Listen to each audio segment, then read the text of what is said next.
بسم اللہ الرحمن الرحیم۔ السلام علیکم ورحمۃ اللہ وبرکاتہ۔ ناظرین، آپ سب کو میری طرف سے شعبان کا چاند بہت مبارک ہو۔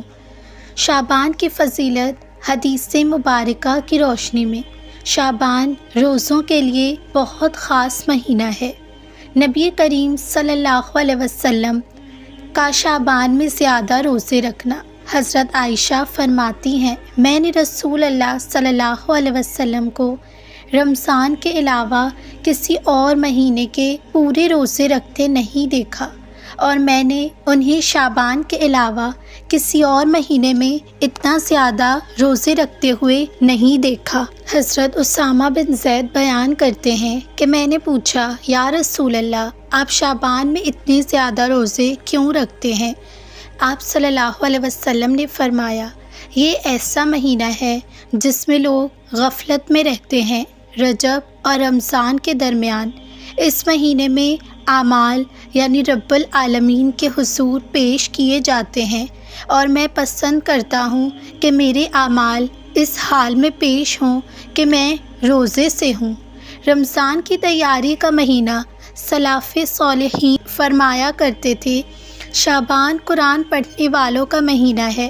اس مہینے میں نفل روزے، قرآن کی تلاوت، دل کی صفائی، رمضان کے لیے ذہنی اور عملی تیاریاں بہت زیادہ اہمیت رکھتی ہیں۔ شعبان کا مہینہ اور اس کی فضیلت کچھ یوں بیان ہے کہ شعبان کا مہینہ ہمارے بیچ آ چکا ہے۔ ہو سکے تو اس مہینے کے اسٹارٹنگ کے 15 ڈیز میں ہو سکے اتنے روزے رکھیں، کیونکہ یہی وہ مہینہ ہے جس میں ہمارے نامہ اعمال اللہ کے حضور پیش کیے جاتے ہیں۔ حدیث پاک کا مفہوم ہے، ہمارے پیارے نبی پاک صلی اللہ علیہ وسلم نے فرمایا، یہ وہ مہینہ ہے جس میں اعمال نامے اللہ کے سپرد کیے جاتے ہیں، اور مجھے پسند ہے جب میرا اعمال نامہ اللہ تعالیٰ کو پیش کیا جائے، اس وقت میں روزے کی حالت میں ہوں۔ نبی پاک صلی اللہ علیہ وسلم اس مہینے میں کثرت سے یعنی زیادہ روزے رکھتے تھے۔ شعبان وہ مہینہ ہے جو رجب اور رمضان کے بیچ کا مہینہ ہے۔ اس مہینے کی سب سے بڑی بات یہ ہے کہ اس میں آنے والی 15ویں رات یعنی شب برات وہ رات ہے جب ہماری زندگی کا ایک اور نامہ اعمال بند ہوتا ہے اور نیا شروع ہوتا ہے، جس میں آنے والے سال ہمارے ساتھ کیا کیا ہوگا، کیسے کیسے کیا کیا ملے گا، سب لکھ دیا جاتا ہے۔ اس مہینے میں صحابہ کرام ہر چیز، ہر کام کو پورا کر لیتے تھے تاکہ رمضان میں صرف اور صرف عبادت پر دھیان دے سکیں۔ اس مہینے میں زکوٰۃ، خیرات غریبوں کو دے دیتے تاکہ وہ بھی رمضان کی تیاری کر سکیں۔ اسی مہینے میں اپنے کام کاج حساب کتاب سب مکمل کر لیتے اور روزے رکھ کر رمضان کی پریکٹس کرتے۔ شعبان کو ہمارے نبی صلی اللہ علیہ وسلم نے اپنا مہینہ کہا ہے، اور رمضان امتیوں کا مہینہ ہے۔ چونکہ یہ مہینہ ہماری جان سے بھی پیارے نبی کا مہینہ ہے، تو اس مہینے بے شمار درود پاک پڑھیے، کم سے کم 700 سے زیادہ یا 1200 پڑھنے کی کوشش کریں۔ شعبان کا مہینہ وہ مہینہ ہے جس مہینے کے بعد وہ مہینہ آتا ہے جس مہینوں کا 11 مہینوں سے انتظار رہتا ہے۔ سمجھ گئے نا؟ جی ہاں، رمضان کریم۔ شعبان کا مہینہ ہم کہہ سکتے ہیں پریکٹس کا مہینہ ہے، جب ہمیں پتہ ہوتا ہے کہ کوئی کمپٹیشن ہے یا کوئی ایسی چیز ہے جس میں ہم ایک بھی موقع گنوانا نہیں چاہیں گے، اسے اینی ہاؤ اچیو کرنا، حاصل کرنا ہمارا مقصد ہوتا ہے، تو ہم اس کے بے شمار پریکٹس کرتے ہیں۔ رمضان کریم ہر مسلمان کے لیے وہی مہینہ ہے جس کا ایک لمحہ بھی ہم فالتو یعنی برباد کرنے سے پہلے بھی 100 بار سوچیں گے، لیکن کب؟ جب ہمیں اس کی اہمیت پتہ ہوگی، ہمیں اسے اچھے سے گزارنے کی تیاری کر رکھی ہوگی۔ تو آئیں سیکھتے ہیں شعبان کا مہینہ کیسے گزاریں۔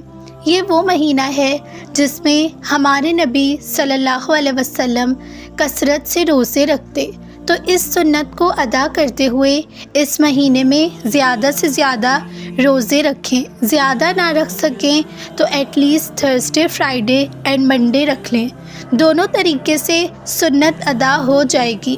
اس کے علاوہ جن کی قرآن کریم پڑھنے میں اسپیڈ نہیں ہے یا غلط پڑھتے ہیں، وہ صحیح سے پڑھنا سیکھ لیں۔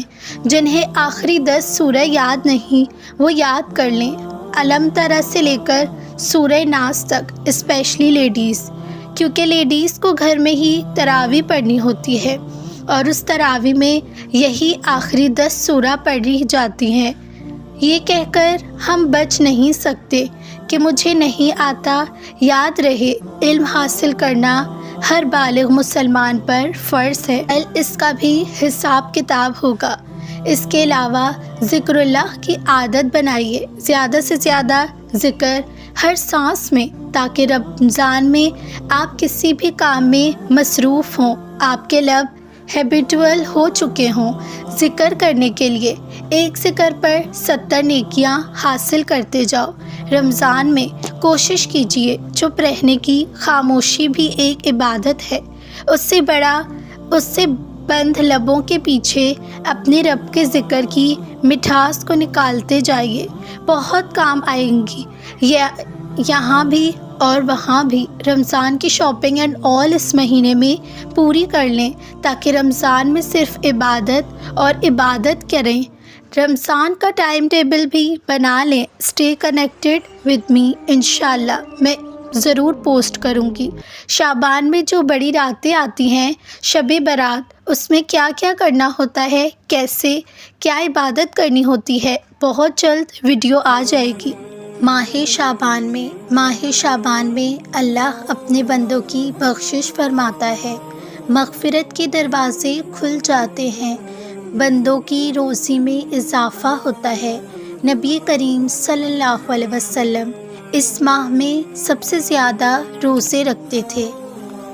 شعبان کی فضیلت یہ ہے کہ اللہ تعالیٰ بخشش فرما دیتے ہیں۔ شعبان کی عبادت خاص طور پر 13، 14 اور 15 روز شعبان کی عبادت کیجیے۔ خاص طور پر 13، 14 اور 15 روز روزہ رکھیے۔ زیادہ سے زیادہ قرآن پاک کی تلاوت کیجیے، درود پڑھیے، استغفار کریں، بخشش کی دعائیں مانگیں، زیادہ سے زیادہ نماز پڑھیں، بخشش اپنے لیے اور میرے لیے بہت ساری دعائیں کیجیے۔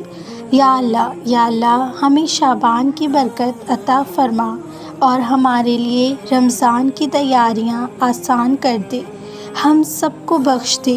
یا اللہ ہم سب کی بخشش فرما اور ہمیں اپنی رحمت میں شامل کر دے۔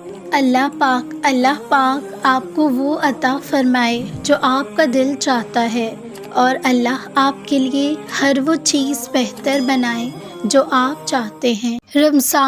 رمضان بس کچھ ہی دنوں میں آنے والے ہیں۔ اللہ تعالیٰ ہم سب کو پورے روزے رکھنے کی توفیق عطا فرمائے اور ہمیں رمضان تک خیر و عافیت کے ساتھ، سلامتی کے ساتھ پہنچا دیں۔ آمین ثم آمین۔ اگر میرے چینل پر نئے ہیں تو میرے چینل کو ضرور سبسکرائب کر دیجیے، تاکہ میری ہر نئی آنے والی ویڈیو کا نوٹیفیکیشن آپ تک ضرور پہنچے۔ جزاک اللہ خیرن۔